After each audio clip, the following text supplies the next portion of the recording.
E a parte estrutural da dublagem era muito tosca, muito precária. Pra você ter uma ideia, esse tal do pátio era um pátio com um telhado de transparente, cheio de folha. A que a gente sentava eram bancos de praça. Sabe aquele banco que tem esse formato assim, ó? Sabe? Todo de ripas. Na parte estrutural da Herbert, com os estudos que a Herbert ela tinha os estúdios grandes. Ela alugava pra Globo. Que eram os estúdios que ele usava pra fazer cinema. Né, ele passou a alugar, a Globo alugou aquele ali por mais de 20 anos. Eu fiz várias novelas. Eu fiz 3 novelas ali. Era até engraçado porque eu fazia uma novela de época e eu tava gravando ali. Falei, cara, eu tenho que correr lá que eu tenho uma dublagemzinha agora. Eu fui lá com a roupa fazer dublagem com casaca de época, aquela coisa toda. Tava ali já e ia lá correr. A viagem foi feita lá, né? Cara, muita coisa. Eu fiz A Próxima Vítima, fiz Sim, a Moça lá. Dancing Days, que eu vi. Dancing Days foi feito lá, muita coisa. Eu Prometo, uma novela das 10, com Francisco Oco, foi feita lá. Muita coisa. Então, vamos pensar assim, Herbert Richards na época. O cara lucrava de locação de espaço. Que não devia ser barato. Não devia, pô, alugava pra Globo, né? De dublagem. E também as produções que ele fazia, né? Nessa época ainda produzia. Não, ele parou.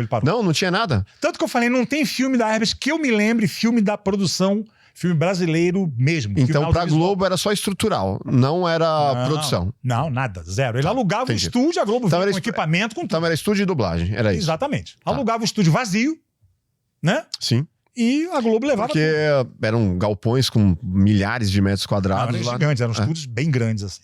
Dava pra fazer... Não, gravava novela lá. Sim. Né? E a parte estrutural da dublagem era muito tosca, muito precária. Pra você ter uma ideia, esse tal do pátio era um pátio com um telhado de transparente, cheio de folha, pra economizar luz de dia, o que tá certo, né? Mas, cara, o lugar que a gente sentava eram bancos de praça. Sabe aquele banco que tem esse formato assim, ó? Sabe? Todo de ripas. Sim, sim. Né? Você vê de lado, ele tem uma... Sim, botam né? aí na tela pra... Cara, imagina você ficar às vezes 4 horas, que a gente acontecia isso. Às vezes você tinha uma dublagem a 1 e a outra às 4h30. Você vai pra casa? Não tinha um estofadinho pra... Vai pra casa? Não, ficou aqui esperando aqui, né? E, bicho, era desconfortável. Dentro dos estúdios era aquele banco tipo de vestiário, banco de ripa, sabe? De vestiário. Sim. Cara, se você piscasse e fazia nheco, um estúdio de dublagem onde o banco que você senta faz barulho. Sacou? Cara, projeção horrível, cai nos pedaços assim. Mas a parte técnica de andamento da dublagem era muito eficiente, assim. Porque a dublagem é aquela coisa, toque de caixa, né, cara? Então ele fez muito com pouco, no final das contas.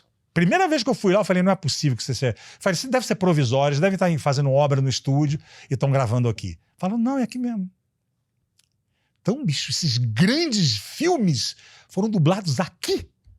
Foram. Que foda, hein? Muito. E naquela época, os estúdios de música, mesmo com a tecnologia disponível na época, eram bons. Assim, você via era a parede acarpetada, sabe? Aquele isolamento que tinha, né, bonitinha, carpetado, tinha sofá para as pessoas esperarem, tinha... Era tudo legal, assim, mas lá não, cara, era muito tosco. E a concorrência da época? Porque assim... Não existia, né?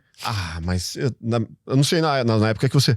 Mas assim, eu ouvia um AIC São Paulo. Não, tinha AIC antigo. BKS, não sei o quê. A AIC é da minha infância, era essa lá do Terra de Gigantes, né? Tá. Aí a AIC, acho que fechou, aí o prédio da AIC passou a BKS, né? Vamos falar do mercado da dublagem. O que existia?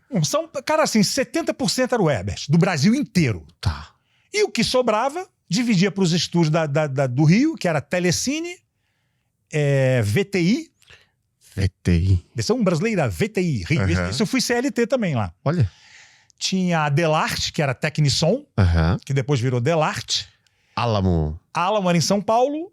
BKS em São Paulo, tinha também aqui Odil Fonobrasil, Sociedade Anônima São Paulo. Falei, pô, versão brasileira já tá na metade do filme, né? Essa aí eu não versão conheço. brasileira Odil Fonobrasil, Sociedade Anônima São Paulo. Porra, essa eu nunca vi.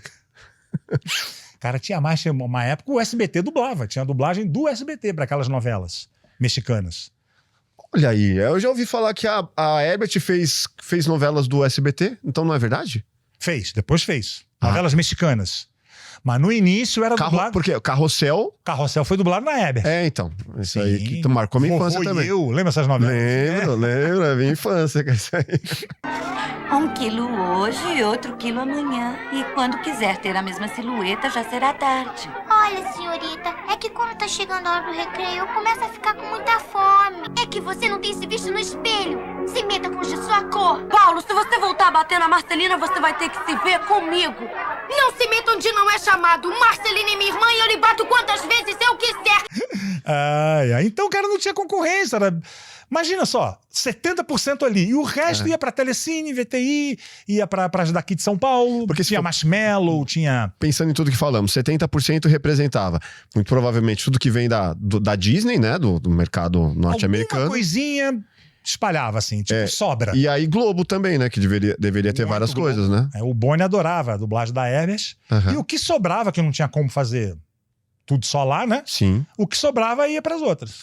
Agora me diz uma coisa, é verdade que o começo do fim da Herbert foi a partir do momento que eles não conseguiam mais segurar, né, os dubladores lá, porque tinha um contrato que era de 2 meses, que eles tinham obrigatoriamente que, ao sair de um estúdio de dublagem, tinha que cumprir um prazo de 2 meses para poder dublar em outro lugar. Ou mito não, isso? É porque tinha o seguinte, primeiro... Quando eu entrei, já não tinha exclusividade. Quando eu entrei, já tinha um pessoal que tinha, mas já tinha um grande pessoal também que não tinha. Tanto que eu trabalhava em todos os estúdios. Você não tinha esse contrato, então, desde sempre? Não. Nunca teve? Não. E esse negócio que você tá falando de 2 meses, isso não é contrato. É quando era freela, tinha uma lei que você só podia trabalhar de 2 em 2 meses. Então, era a tal nota contratual, né?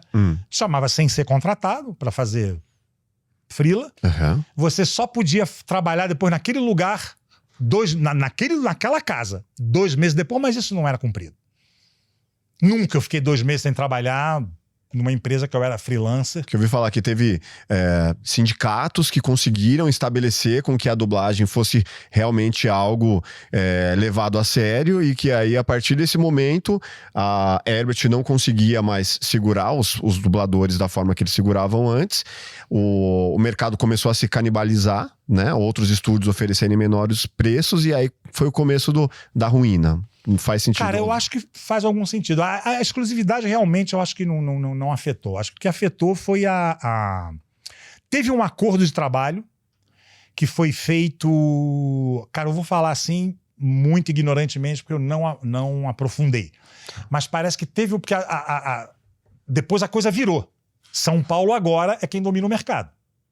Sacou? E teve alguma coisa no acordo de trabalho em São Paulo...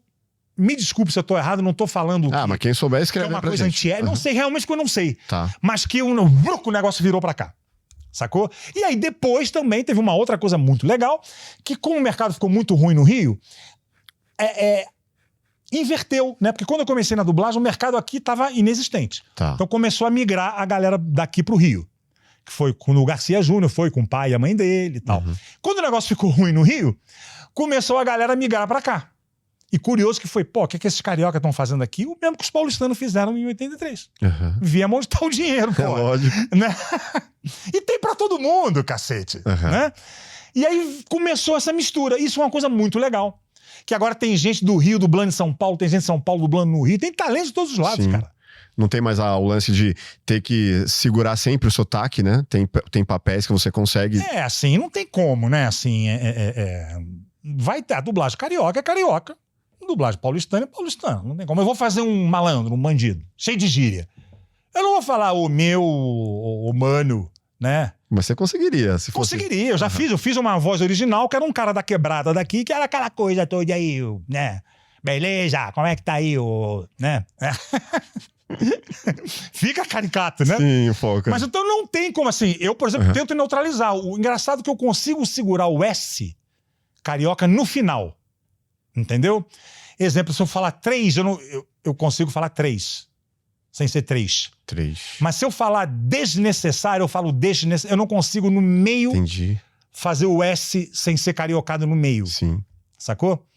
E não tem como. Sacou não perde, né? Oi? O sacou não perde. Sacoé. Sacomé. Sacomé. E o carioca tem uma coisa do no final, né? Que é na praia, por exemplo, açaí, Rio. Rio, queijo, Tem o "ã" no final, né? Queijo. Maluco, né? Né? Coisa de sotaque, cara. Sim, não tem E eu como. acho sotaque maravilhoso. Então eu tento, assim, neutralizar um pouco. Agora, não tem como. Meu pai falava, tinha que ter uma dublagem para cada estado, né? Porque o Brasil é muito diverso, Pensou? né? Tanta coisa que tem. Eu tenho isso no show, assim. Eu faço personagens assim. Aham. Se fulano fosse dublado na Bahia, né? E...